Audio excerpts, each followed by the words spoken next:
এই জায়গাটাতে আমরা প্রতি বছর এই সময় ধান করি। এই পাশে যে ধান লাগানো দেখছেন, এভাবে একেবারে এই পুরো জায়গাটাই আমরা ধান করি।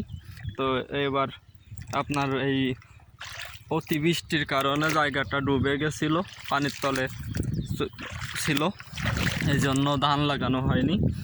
প্রচুর শাপলা ফুল হয়েছে, শাপলা ফুলগুলো তুলি। শাপলা ফুলের টেস্টটা একটু আলাদাই রান্না করে খাইলে।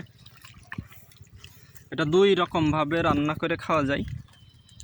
একটা হলো আপনার ভাজি করে, আর একটা হলো চচ্চড়ি করে।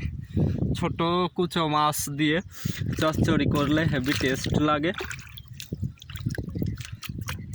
বন্ধুরা, আরেকটা পেলাম শাপলা ফুলের ফল, এটা হেভি টেস্টি খাইতে। কখনো খেয়েছেন কি?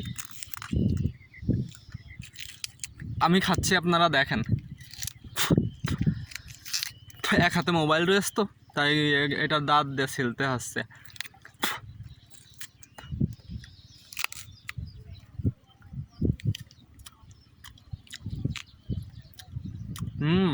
Heavy tasty.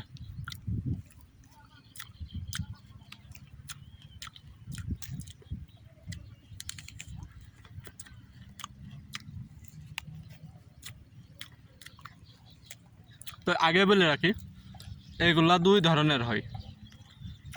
একটা হলো লাল আর এটা কালো। এই কালোটাই খাওয়া যায়, লালটা খাইতে একটু তিতে তিতে লাগে আর কি, তিতা। তো যদি কখনো খান তো অবশ্যই কালোটা খাবেন, যেন এই লালটা খাবেন না। তো সাথেই থাকুন, আমি ফুলগুলা তুলি।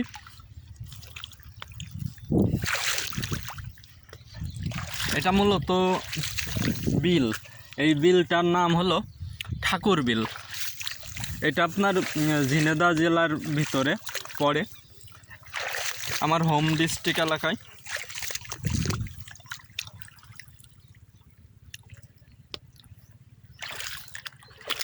দুইটা একটা ছিঁড়ে যাচ্ছে, মোবাইলটা হাতে থাকার কারণে আমি ভালো করে টান দিতে পারতেছি না। এই যে তুলতেছি, এটা ধরে টান দিলে এমনিতেই উঠে চলে আসে। ফুলের শুভেচ্ছা আপনাদের সকলের জন্য, সঙ্গে থাকুন।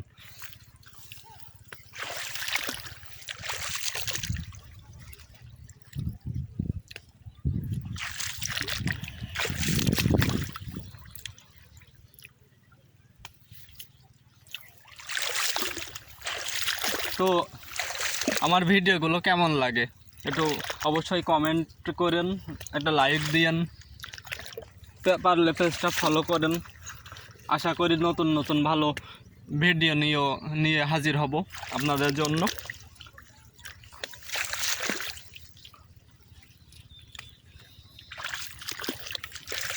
দেখেন কি সুন্দর ফুল, শাপলা ফুল। শাপলা ফুলের সেন্টটা বলেন হেভি সুন্দর। সেই রকম মানে অন্য ফুলে এরকম সেন্ট আমি পাই নাই, তবে আলাদা সেন্ট পেয়েছি, কিন্তু এই ফুলের সেন্টটা হেভি সুন্দর। বিশেষ করে এই যে ফুলের মাঝখানে যে লাল অংশটা দেখছেন, এটা দেখতেও বেশ সুন্দর। এটার সেন্টটা একটু বেশি সুন্দর। তো শেষ করছি আপাতত।